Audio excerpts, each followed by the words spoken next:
क्या शुरू कर रहे हैं?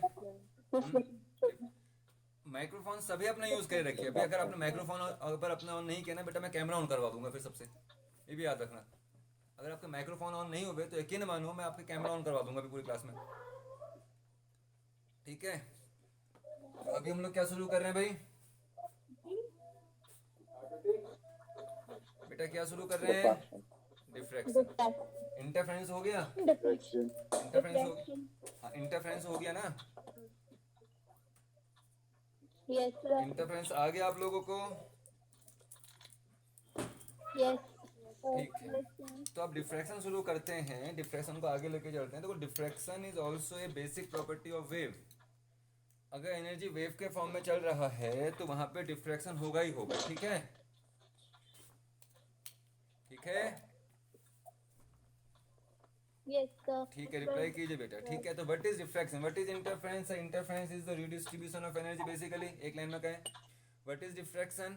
Diffraction is the bending phenomena of wave. अगर कोई भी वेव किसी ऐसे ऑब्स्टेकल या ऐसे एपरेचर से टकराता है जिसका साइज लाइट की वेवलेंथ की उस वेव की वेवलेंथ की रेंज में है, तो वो उस एपरेचर उस ऑब्स्टेकल के कॉर्नर से बेंट हो जाता है। तो this phenomena is called diffraction. समझ रहे हैं?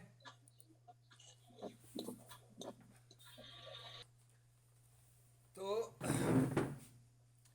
बड़ा इंटरेस्टिंग टॉपिक है, इसका ध्यान देना है, बड़ा अच्छा लगता है। ठीक है, तो बेंडिंग फिनोमेना ऑफ लाइट। ठीक है, वेव वेव का बेंडिंग फिनोमेना कर रहे हैं। ठीक है, ठीक है बेटा। अब देखो क्या है, देखो साउंड का जो वेवलेंथ होता है वो किस रेंज में होता है? मीटर की रेंज में। जब भी मीटर। कोई वेव जब भी कोई वेव कोई भी वेव मैकेनिकल वेव किसी ऑब्स्टेकल या किसी एपरेचर से होके गुजरता है, और अगर उस ऑब्स्टेकल और एपरेचर का जो साइज है वो उस लाइट की वेवलेंथ की रेंज में है, बहुत बड़ा नहीं है, उसकी रेंज में है, तो ऐसे ऑब्स्टेकल और एपरेचर से टकराने के बाद जो वेव होता है वो अपने पास से क्या हो जाता है?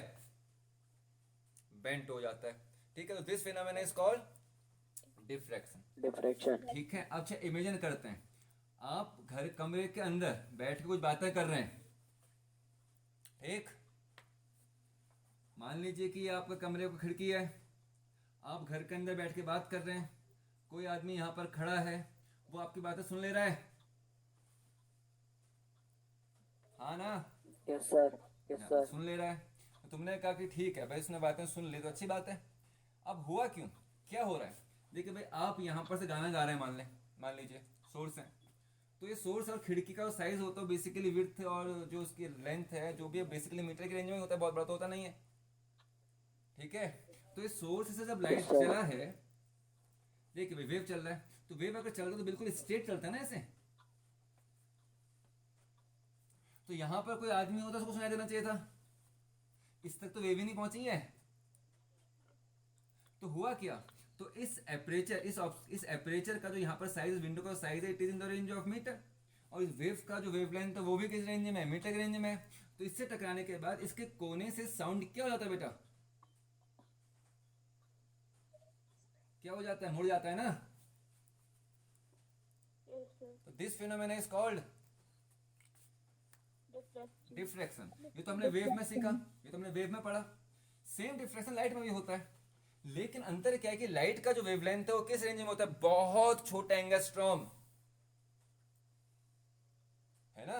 तो अगर एंगस्ट्रॉम की रेंज में है या फिर माइक्रोमीटर की रेंज में है, तो उस केस में क्या है कि एपरेचर का साइज भी उसी रेंज में होना चाहिए। तो खिड़कियों में या नॉर्मल ऑब्स्केल से इजीली हमको लाइट का डिफ्रैक्शन नहीं दिखता है। देखिए भाई, काम करते हैं, यहाँ पे मैंने एक एपरेचर लिया, मैंने क्या लिया, कोई एपरेचर लिया। इस एपरेचर, देखिए भाई, किसी बच्चे को अगर फिजिक्स इसने कुछ भी नहीं पढ़ा उसको वो भी सीख जाता है, लेकिन पता नहीं आप लोग कैसे नहीं सीख पाओ। ध्यान देना बेटा यहाँ पर। तो ये लाइट सोर्स है, कौन सा सोर्स है? Light source. पॉइंट सोर्स है, तो पॉइंट सोर्स है तो इससे जो लाइट रे चलेंगी कुछ ऐसी चलेंगी, चलेंगे। तो यहाँ पर स्क्रीन है, तो स्क्रीन में जो ये रीजन बना, ये इल्यूमिनेटिंग रीजन बन जाएगा, क्योंकि सोर्स से लाइट ऐसे ही चलेंगे, इसके ऊपर की लाइट रुक जानी है। तो यहाँ पर जो मिलेगा आपको शैडो मिलेगा, ज्योमेट्रिकल शैडो कह देते हैं। और यहाँ पर भी कौन शैडो मिलेगा बेटा आपका? ज्योमेट्रिकल। और यहाँ पर आपको इल्यूमिनेटरी रीजन मिल गया। कौन सा मिल गया? इल्यूमिनेटरी रीजन यहाँ पर मिल गया। कहाँ पे? कहाँ पे? ए बी के बीच में आपको इल्यूमिनेटरी रीजन मिल गया। ए के ऊपर शैडो और बी के नीचे शैडो। अगर इस एपरेचर का जो साइज है वो बहुत छोटा होता, लाइट की वेवलेंथ की रेंज से थोड़ा सा बड़ा, छोटा तो नहीं कर सकते, बड़ा अगर होता तो क्या होता? यहां पर टकराने के बाद लाइट अपने पास से हल्का सा क्या होती? बेंट होती। तो जहां पर ज्योमेट्रिकल शैडो मिलना चाहिए था कायदे से, वहां पर भी हमको क्या मिलता? लाइट मिल जाती। तो इस बात का एक्सप्लेन कर रहा है कि लाइट अपने पास से क्या हुई है? बेंट हुई है। चले एक एग्जांपल और देते हैं आपको। आपने कृष्ण के बारे में पढ़ा है? हेलो हेलो बेटा, आपने लॉर्ड कृष्णा के, भगवान कृष्ण के बारे में, श्री कृष्ण के बारे में पढ़ा है? अब कृष्ण कहने में दिक्कत हो जाएगी भाई, इससे बन सकता है। तो लॉर्ड कृष्ण, भगवान श्री कृष्ण के बारे में पढ़ा है? सुना है? सुना है। तो कृष्ण के मामा कौन थे? कृष्ण के मामा थे कंस। आवाज कंस, ठीक है। तुम्हारे भी है कोई मामा? चलो तुम्हारे मामा अच्छे होंगे। कंस था। तो कंस जो था अपनी बहन से बहुत प्यार करता था। Yes sir. लेकिन अचानक से एक दिन ऐसा हुआ कि उसने अपनी बहन को जेल में डाल दिया। कब हुआ ऐसा? आकाशवाणी हुई। बस आकाशवाणी। देखो डिफ्रैक्शन था वो। ये क्या है? देवताओं की चाल। ये क्या है? पहाड़। ठीक है, सुनो भाई, नहीं मजाक नहीं है भाई, साइंस लगाओ ना भाई, हर चीज में जो कॉन्सेप्ट लगाना सीखो। साइंस के बच्चों आप लोग, हमसे किसी ने नहीं कहा भाई, हमने खुद सोचा शायद ऐसा हुआ होगा। पहाड़ है। यहाँ पर कंस आ रहा था भाई अपनी बहन के साथ रथ में। अब रथ जैसा भी था छोड़ दो, बैठे थे ना, हाँ ना। अब मान लो कि यहाँ से कोई देवता भगवान जो भी है वो चिल्लाना शुरू किए। चिल्लाना क्या किए? शुरू किए। तो उनका साउंड गया। Yes sir. अब मान लो कि उन्होंने ऐसा कोई पहाड़ लिया होगा जिसके जो सिरे हैं बहुत तीखे हो, बहुत शार्प हो। तो टकराने के बाद उनका साउंड क्या हो गया होगा? बेंट हुआ होगा, कुछ ऐसा गया होगा, कुछ ऐसा गया नहीं होगा। Yes sir. तो ये साउंड उनके कानों तक पहुंचा। Yes sir. लेकिन हमारे दिमाग में तो ना कि लाइट या वेव स्ट्रेट चलता है, तो उनको ये साउंड कहां से आते हुए अपेयर हुआ होगा? ऊपर से। बस हो गया आकाशवाणी। समझ रहे हो? यस तो सर। यही क्या है बेटा आपका। अब पेपर में जब आएगा, पेपर में आपसे अगर डिफ्रैक्शन पूछा जाएगा कि व्हाट इज डिफ्रैक्शन, गिव और डिफ्रैक्शन को एग्जांपल देके एक्सप्लेन कीजिए, तो ये एग्जांपल कोई नहीं देगा बेटा, क्योंकि आपके दिमाग में और कुछ रहे ना रहे, कंस देव की श्री कृष्ण जरूर रहे होंगे, है ना। तो ये क्या था बेटा आपका? हाँ जी क्या था? आप इमेजिन कीजिए कि आप पहले डिफरेंस समझ लो होता क्या है, बाकी तो हम लोग सड़ते रहेंगे, है ना। फिजिक्स में क्या छोड़ दो, इनका कोई मतलब नहीं, लेकिन पहले सीखो हो क्या रहा है। यहाँ पे क्या ग्राउंड है? हेलो। Yes sir. मान लो आप ग्राउंड में है, बहुत बड़े ग्राउंड में, मतलब ऐसे ग्राउंड में जहाँ पर ओलंपिक गेम्स होते हैं, ठीक है। उस ग्राउंड के बीचों बीच में हमने एक दीवार खड़ी कर दी, बिल्कुल ऐसे, कुछ बहुत ऊंची नहीं, कुछ ऊंचाई, लेकिन लंबाई क्या, चौड़ाई क्या उसे काफी ज्यादा है। यहाँ पर कुछ बच्चे खड़े किए हमने क्लास के, और यहाँ पे क्लास के कुछ दूसरे बच्चे खड़े किए किए और यहाँ पर एक दीवार हमने खड़ी कर दी। तो क्या आप इनको देख पाओगे? No sir. शाबाश। नो क्या सर। ये तुमको देख पाएंगे? अब मान ले कि यहाँ पर दीपक लोनी है क्लास में? No sir. नहीं है। तो ये नो सर किसने कहा? नो सर किसने कहा? भावेश ने कहा। नालायक, तुम क्या समझ रहे हो भावेश? Yes sir. तूने कहा ना। Yes sir. बोल क्यों नहीं रहा है फिर, हद कर रहे हो यार।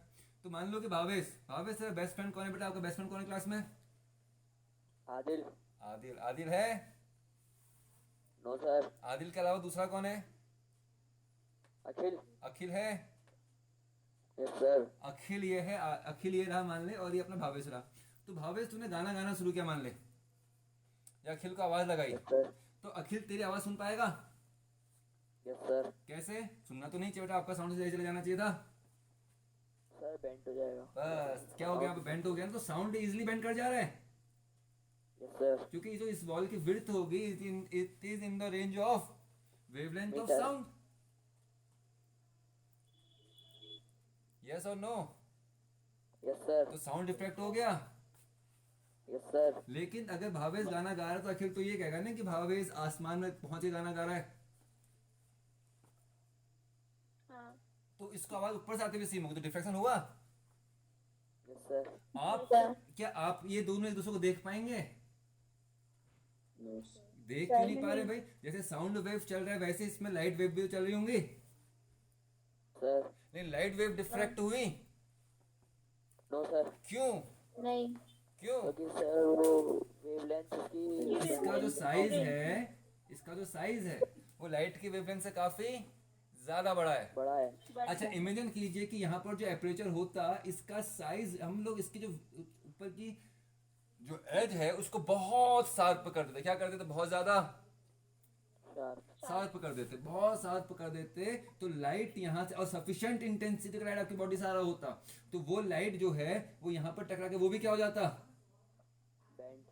बेंट हो जाता। और वो अगर अपने पास से बेंट हो जाता तो क्या होता? इस तरीके से कुछ यहाँ जाता नहीं जाता। हाँ तो इस हाँ। लड़के को, ये लड़का कहाँ दिखाई देता? आसमान में दिखाई देता डांस करते हुए। अगर यहाँ पे कुछ क्लाउड वगैरह होते, कुछ स्क्रीन वगैरह होती तो समझ लो। तो this phenomena is called, this phenomena is called diffraction. तो आप लोग समझ गए डिफ्रैक्शन क्या होता है? Yes sir. क्या होता है डिफ्रैक्शन? व्हेन द वेव, कर कोई भी वेव या कोई भी वेव ऐसे ऑफ स्केल या ऐसे एपरेचर पर टकराए जिसका साइज जो है वो लाइट की वेवलेंथ की रेंज में, it is in the range of wavelength of light, तो क्या होगा? तो लाइट अपने पाथ से क्या हो जाएगी? वो रेक्टिलिनियर प्रोपगेशन को छोड़ देगी। रेक्टिलिनियर मतलब लाइट स्ट्रेट लाइन में चलता है, तो लाइट का Yes, sir. स्ट्रेट लाइन चलने वाला प्रॉपर्टी छूट जाएगा ना, और वो अपने पास से क्या हो जाएगा? This phenomena is called diffraction of light. से पॉज करना। हेलो, अब देखिए थोड़ा सा आगे चलते हैं। आवाज आ रहा है ना? Yes sir. अभी आ रहा है? आ रहा है? सर। आ रहा है ना? मैं पिछले 2-3 मिनट से बोलने में लगा पड़ा था, यहाँ माइक्रोफोन ऑन था, ऑफ था। तुम बोल भी नहीं रहे हो बेटा, आपका माइक्रोफोन ऑफ है करके। चलिए अब देखिए, यहाँ पे हमने ये कोई ऑब्स्टेकल लिया। क्या ले लिया? बताइए ना, रिपीट बेटा। हेलो, मेरा आवाज आ रहा है? Yes sir. तो भाई प्लीज सर। आप लोग रिप्लाई करो, तभी तो मेरे को लगेगा कि मैं पढ़ा रहा हूँ करके, वरना तो ऐसा लग रहा है कि मैं कंप्यूटर के डब्बे के आगे खड़ा होकर मैं चिल्लाने में लगाऊं। क्या फायदा? तो ये ऑब्स्टेकल है। और यहाँ पर क्या लगा बेटा हम लोगों ने? कोई सोर्स, पॉइंट सोर्स, और यहाँ पर क्या रख दिया? स्क्रीन। तो इस सोर्स से लाइट चला,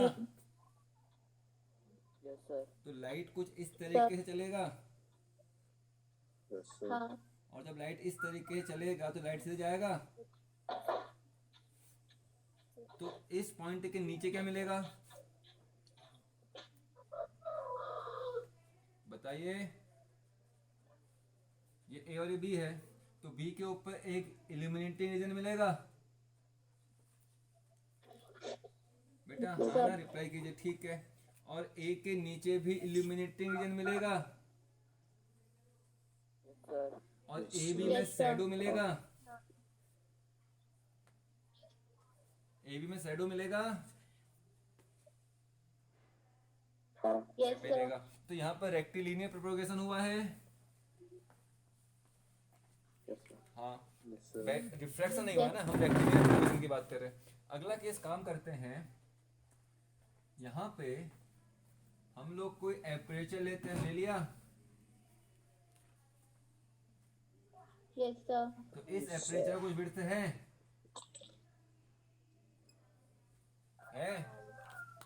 Yes. और जो इसका विड्थ है ये किस रेंज में है? नॉर्मल है, लाइट की वेवलेंथ से काफी ज्यादा बड़ा है, और इस ऑब्स्केल का साइज भी लाइट की वेवलेंथ से काफी ज्यादा बड़ा है। तो यहाँ पे आपने कोई सोर्स रखा, तो इस सोर्स से लाइट रेज चलेंगी, बिल्कुल चली भाई।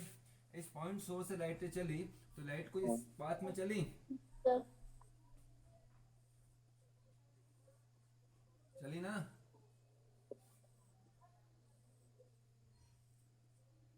ठीक है, और यहाँ पर स्क्रीन रखा है, तो इस स्क्रीन में ए और बी के बीच में क्या मिलेगा? बताओ, ए और बी के बीच में क्या मिलेगा बेटा? हाँ, ल्यूमिनस रेंज एक लेन Luminous. मिलेगा। बी के नीचे क्या मिलेगा? शैडो। ए के नीचे, ए के ऊपर भी क्या मिलेगा? ज्योमेट्रिकल शैडो कह दो। और यहाँ पर क्या मिला आपको? इल्यूमिनेटेड रीजन मिल गया।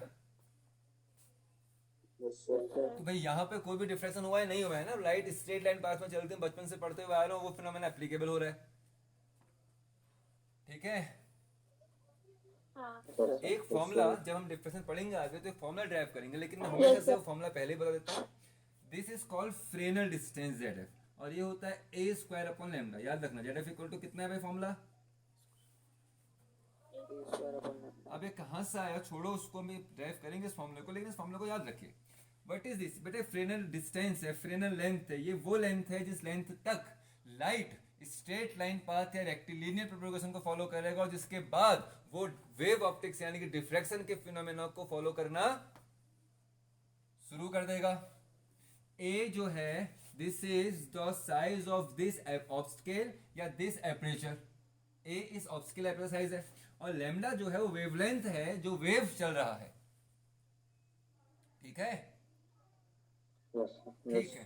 तो थोड़ी देर के लिए ए को मैं मीटर की रेंज में ले लेता हूं।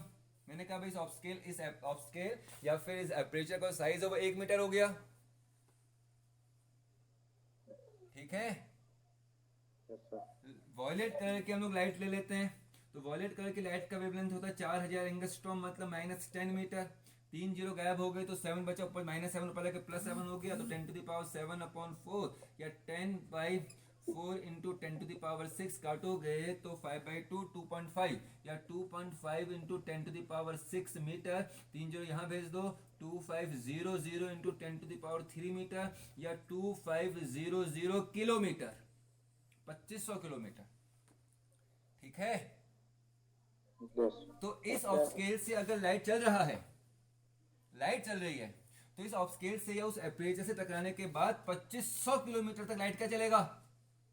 स्ट्रेट। Straight. उसके बाद वो क्या होना शुरू हो जाएगा? Bend. बेंड होना शुरू। This distance is called Frenal distance. Fresnel, FRESNEL, S silent है यहाँ पे, फ्रेनल डिस्टेंस। ठीक है, FRESNEL, Fresnel distance. This distance is called Fresnel distance. Fresnel distance बताता है वैलिडिटी ऑफ रे ऑप्टिक्स और एप्लीकेबिलिटी ऑफ वेव ऑप्टिक्स, मतलब इस डिस्टेंस तक रे ऑप्टिक्स वैलिड है, स्ट्रेट लाइन पाथ वाला कॉन्सेप्ट फॉलो करेगा, और आफ्टर दैट डिस्टेंस आपका रे ऑप्टिक्स वैलिड नहीं है। इसके बाद आपका वेव ऑप्टिक्स यानी कि बेंडिंग फिनोमेना, डिफ्रैक्शन फॉलो होना शुरू हो जाए। क्लियर है? Yes, sir. अच्छा, अगर इसका लेंथ 1 मीटर ना हो, कुछ एंगस्ट्रॉम हम लोग रखते हैं। मान लीजिए आपने इसका लेंथ 8000 एंगस्ट्रॉम रख दिया, 8000 एंगस्ट्रॉम रख दिया, 4000, इसका लेंथ भी 4000 एंगस्ट्रॉम ही रख दिया, तो 4000 एंगस्ट्रॉम, 4000 तो एक स्क्वायर में, चलो 4, एक वहां पहले एक था, एक का स्क्वायर एक ही रहेगा। हाँ बेटा, यहाँ एक का स्क्वायर एक ही रहेगा, गड़बड़ नहीं वहां पे। अब इसका वेवलेंथ, इसका साइज हम लोग रख लेते हैं 8000 एंगस्ट्रॉम। कितना रख लेते हैं? 8,000. 8000 ज्यादा हो जाएगा, बहुत कम हो जाएगा, 10,000 एंगस्ट्रॉम रख दो। समझ रहे हैं? -10 से 1 2 कितना, 10⁻10 का स्क्वायर, तो स्क्वायर करोगे तो 1 2 3 4 गायब होंगे, -6, 10⁻6 का स्क्वायर, 10⁻6 का स्क्वायर हो गया आपका 10⁻12, और नीचे कितना है 4 इंटू 10⁻7, -7 ऊपर जाके सो कर देगा -5, तो 1/4 इंटू 10⁻⁻5 मीटर, तो बहुत छोटा डिस्टेंस नहीं आ रहा है? Yes, sir. तो इतना Yes, छोटा, sir. काफी छोटा Yes, डिस्टेंस है, sir. तो उतने छोटे डिस्टेंस के बाद ही लाइट क्या कर जाएगा? Bend. बेंड कर जाएगा। तो this phenomena is called. Diffraction. अच्छा, अगर मैं आपसे सवाल पूछूं कि सर डिफ्रैक्शन जो होता है साउंड वेव में, जो डिफ्रैक्शन है वो इजीली हम लोग सुन पा रहे हैं, देख पा रहे हैं, महसूस कर पा रहे हैं, लेकिन लाइट में हम डिफ्रैक्शन इजीली नहीं देख पा रहे हैं। लाइट में डिफ्रैक्शन के लिए ऑप्टिकल और एपर्चर काफी शार्प होनी चाहिए, या उनका साइज जो होना चाहिए वो लाइट की वेवलेंथ की रेंज में होना चाहिए। क्यों, समझ गए? Yes, sir. आप आंसर क्या दोगे कि सर अब जो नॉर्मल ऑप्टिकल और एपर्चर होते हैं उनका जो साइज होता है वो मीटर की रेंज में ही होगा और साउंड का वेवलेंथ भी मीटर में, तो दे आर इजीली डिफ्रैक्ट। जबकि लाइट का वेवलेंथ बहुत छोटा होता है, तो उसके लिए नॉर्मल ऑप्टिकल और एपर्चर में इजीली हम डिफ्रैक्शन देख नहीं पाएंगे। नहीं। अच्छा, आप में से कितनों के घरों में टीन की छत है? उनका छत जो है टीन का है किसी का? किसी के घर में टीन की छत है बेटा? हेलो, है? हाँ ना? चलो नहीं है, मान लो नहीं है, लेकिन हाँ। आप किसी ऐसे जगह पे चले गए जहाँ पे बहुत बड़ा हॉल है और उसकी छत जो है वो टीन की है, ठीक है? Yes, sir. ठीक है, प्योर टीन है और पुराना घर है, तो उस टीन की छत में कुछ छेद है मान लो, ठीक है? हाँ। और उस घर में कोई भी विंडो वगैरह, मतलब कहीं विंडो खिड़कियां कुछ नहीं है, बस अंधेरा अंदर, काफी बहुत ज्यादा अंधेरा है, दिन के 12 बजे भी, ठीक है ना? ठीक है, तो अब आपने क्या किया कि आप कमरे उस हॉल में एंटर किया, आपने दरवाजा बंद किया तो बहुत अंधेरा है अंदर। अब आपने क्या किया, आप क्या देख रहे हो, उस टीन की छत में अगर कहीं मान लो कोई कील ठोकी, किसी आदमी, किसी मिस्त्री ने उस टीन में कोई कील ठोका होगा, वो कील निकल गया, तो वहां पे छेद बना है। Yes, sir. तो अब आप Yes, नोटिस sir. करोगे उस छेद से जो लाइट आ रहा है और जो फर्श में पड़ रहा है उसका जो साइज होता है वो थोड़ा बड़ा होता है। अगर रे ऑप्टिक्स वैलिड होता, रे ऑप्टिक्स अगर वैलिड होता तो बेटा उस जो शैडो का साइज, अगर रे ऑप्टिक्स वैलिड होता तो नीचे जो आपका जो स्पॉट आपको दिख रहा है लाइट का, वो स्पॉट जो है वो उसका उतना बड़ा साइज नहीं होना जितना अभी आपको एक्चुअली दिखाई दे रहा है। और उस स्पॉट में भी जो आप लोग इल्यूमिनेटिंग रीजन देखोगे तो लाइट बहुत ज्यादा नहीं होती, ऐसा लगता है कि धुंधला टाइप का लाइट आ रहा है। तो लाइट टकराए, क्या हो गया बेटा, वहां फैल गया और क्या हो चुका है, डिफ्रैक्ट हो चुका है ना। Yes, sir. This phenomena is called diffraction of light. तुम लोग समझ रहे हो? Yes, sir. अच्छा, जो मैंने मिटा दिया यहाँ पर, जो आपका ऑप्टिकल है या जो आपका एपरेचर है, अगर इसका साइज जो होता वो it in the range of wavelength of light होता तो आपका डिफ्रैक्शन हो जाता। हाँ. यस। अब देखो इंटरफेरेंस हमने पढ़ा, तो interference is basically the superposition of wave front, और जो आप डिफ्रैक्शन हम लोग पढ़ने वाले हैं it is the superposition of wavelet. अगर आप एनसीईआरटी अपनी खोलते हो तो एनसीईआरटी में एक बहुत बड़ा पैरा है, ठीक है ना, फीमेल लेक्चर है, फेमस फीमेल लेक्चर दे रखा है एनसीईआरटी में, बाकी डिफ्रैक्शन नहीं दिया, तो उसने साफ साफ कह रखा है कि भाई इंटरफेरेंस और डिफ्रैक्शन में कोई खास अंतर नहीं है, हम उसको बहुत ज्यादा अंतर नहीं कर सकते, हालांकि दोनों एक ही चीज है, केवल एनसीईआरटी में लिखा हुआ बेटा, अभी पढ़ेंगे उसको आगे, जब हम डिफ्रैक्शन कर लेंगे फिर समझेंगे ऐसा क्यों कहा करके। अब एक केस और देखते हैं, व्हाट इज वेव फ्रंट? बताओ भाई, अंशी का वेव फ्रंट, अंशी या प्रियांशी, वेव फ्रंट क्या होता है?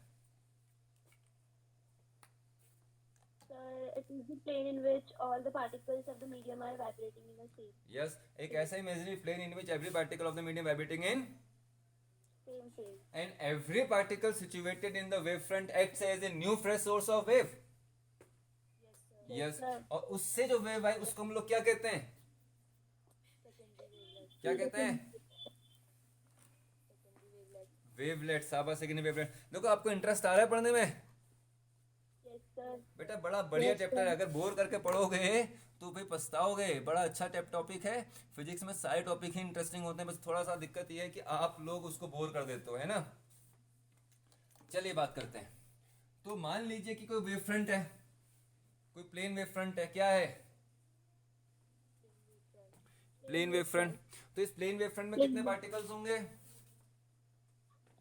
और वो बहुत सारे पार्टिकल किस में होंगे? सेम फेज में। तो यहाँ पर एक पार्टिकल लिया हमने बेसिकली तीन ही पार्टिकल लेते हैं, 1, 2 और 3 पार्टिकल लिए। कितने पार्टिकल लिए? 3 नहीं, बहुत सारे। कितने हैं? बहुत सारे। हाँ, तो इस अच्छा अगर ये पॉइंट सोर्स हो तो इस पॉइंट सोर्स से कैसे वेव निकलती बताइए? सो लाइट कैसे निकलती, रेस कैसे आती, ऐसे तो आती, Yes. चारों तरफ आती नहीं आती। Yes, sir. हम लोग केवल फॉरवर्ड डायरेक्शन देख रहे हैं, पीछे वाली नहीं देखते हैं। तो इस पॉइंट से एक वेव भी आई, आई, और एक हाँ। वेव भी आई। तो इस पॉइंट सोर्स हमने कितनी रेज दिखाई, केवल दो। दो। और यहां पर एंगल थीटा कह दिया। अब मैं कह रहा हूं कि theta is varying from +90 to -90। कहां से कहां तक वेरी कर रहा है? Plus 92. तो अगर थीटा का वैल्यू +90 होगा तो लाइट रेज ऐसी होगी, Yes. -90 होगा तो लाइट रेज ऐसी होगी, हाँ। 10 डिग्री होगा तो लाइट रेज ऐसी होगी। थीटा का वैल्यू 20 डिग्री लाइट, तो कितनी लाइट रेज है बेटा इस पॉइंट से? बहुत सारी हैं, Yes, sir. Point source Yes, है। sir. तो यहां पर कितनी दिखाई है हमने, केवल दो. क्या दो ही हैं? नहीं. नहीं, थीटा का कोई भी वैल्यू हो सकता है ना बेटा। और थीटा की हर वैल्यू, अगर थीटा 10 डिग्री का होगा तो ये आएगा, थीटा 20 डिग्री का होगा तो ये आएगा, थीटा 30 डिग्री का होगा तो ये आएगा, थीटा 90 डिग्री का होगा तो वैसे आएगा नहीं आएगा। Yes, sir. तो कितने वैल्यूज होंगी? बहुत सारी। वैसे इस पॉइंट से भी कितनी लाइट रेज ली हम लोगों ने? दो. दो। दो। क्या दो ही होंगी?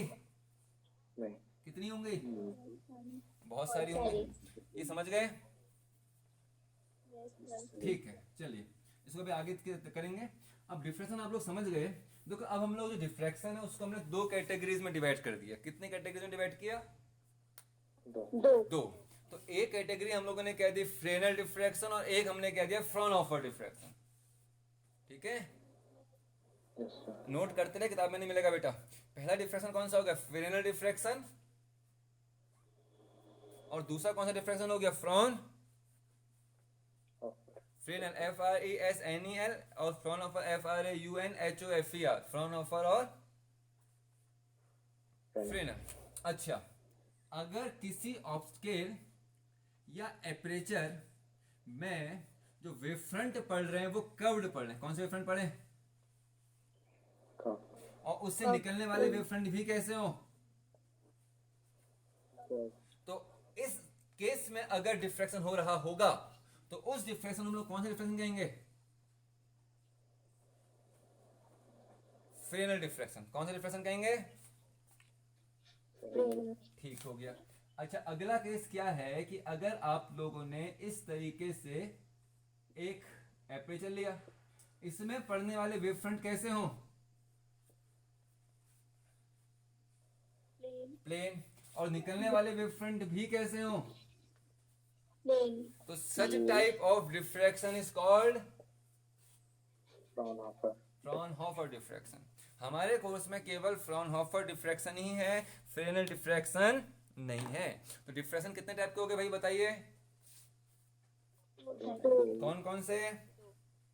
Fresnel. फ्रॉनहोफर। Fresnel. तो Fresnel diffraction curve wave front पढ़ेंगे, कर्व वेव फ्रंट निकलेंगे, और जो फ्रेनल डिफ्रैक्शन है वहां पर हमको लेंस की रिक्वायरमेंट होगी, जिसकी रिक्वायरमेंट फ्रेनल डिफ्रैक्शन में कोई भी लेंस की रिक्वायरमेंट नहीं है, जबकि फ्रॉनहोफर डिफ्रैक्शन में लेंस की रिक्वायरमेंट होगी, भी डिस्कस करते हैं। फ्रॉनहोफर डिफ्रैक्शन में प्लेन वेव फ्रंट पढ़ेंगे, प्लेन वेव फ्रंट निकलेंगे और हमको लेंस की रिक्वायरमेंट होगी, जबकि फ्रेनल डिफ्रैक्शन में कर्व वेव फ्रंट पढ़ेंगे, कर्व वेव फ्रंट निकलेंगे और हमको लेंस की कोई भी रिक्वायरमेंट नहीं होगी। चलिए भाई थोड़ा फ्रॉनहोफर समझते हैं, फ्रॉनहोफर को देखते हैं क्या है, फिर आगे देखते हैं क्या बात चलिए। ठीक है, देखिए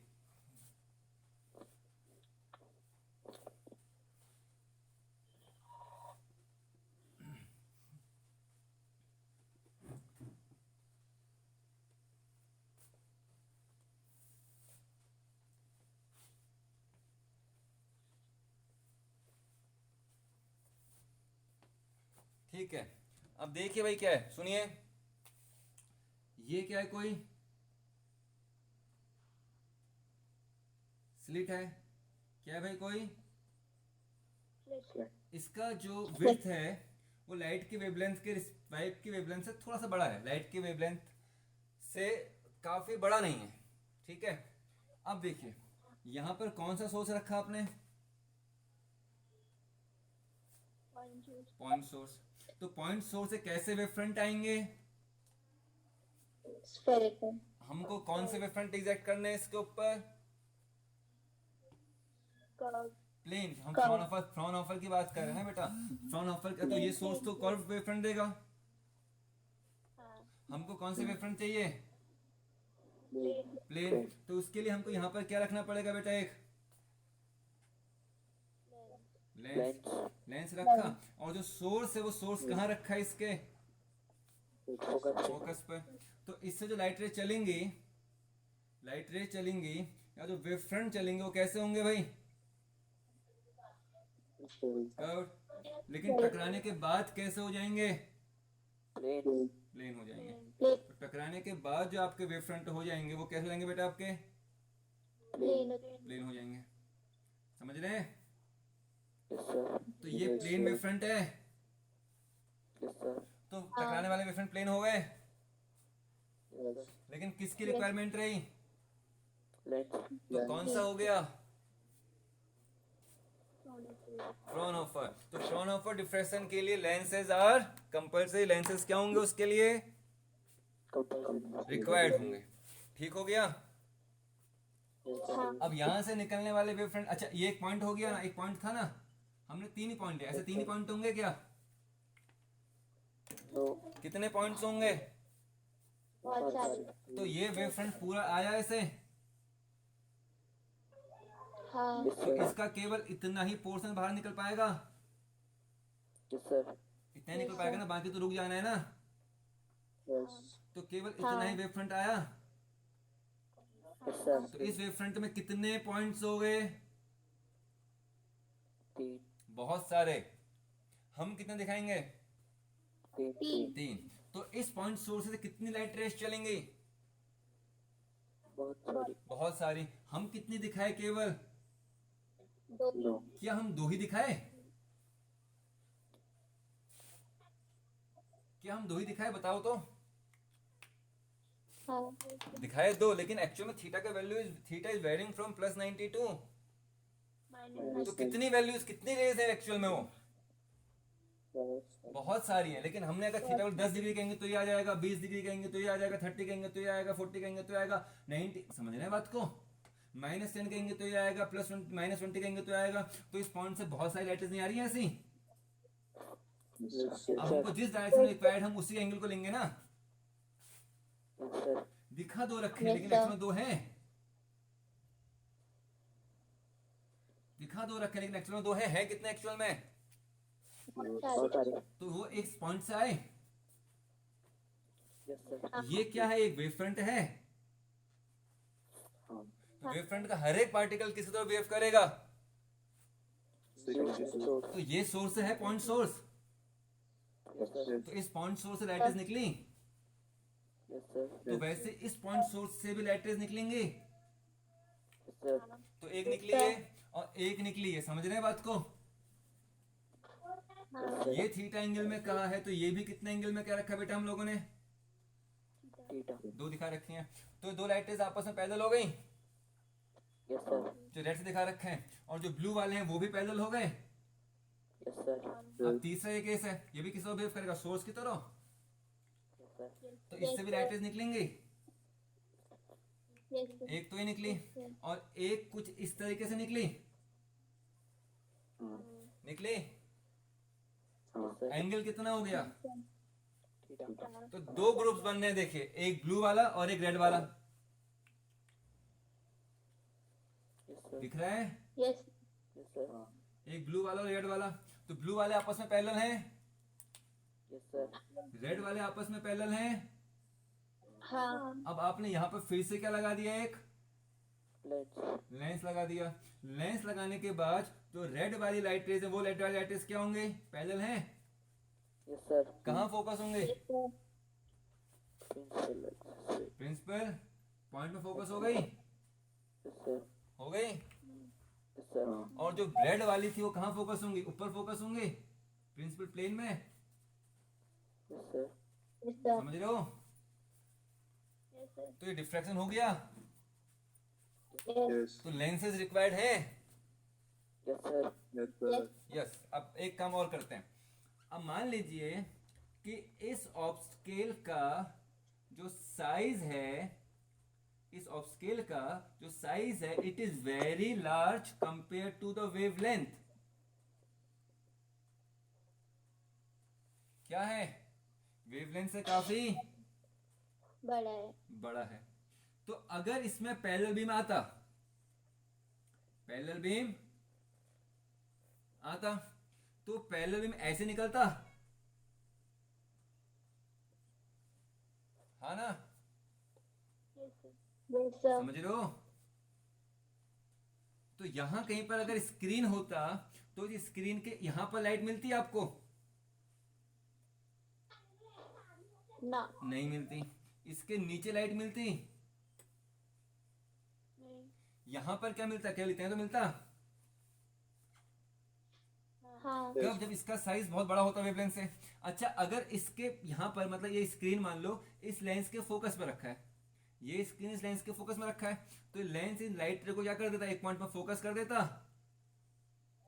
हाँ। तो कायदे से अगर इसका साइज काफी बड़ा होता तो और पैरेलल बीम इसके ऊपर पड़ता तो स्क्रीन पर आपको केवल क्या मिलना चाहिए था, एक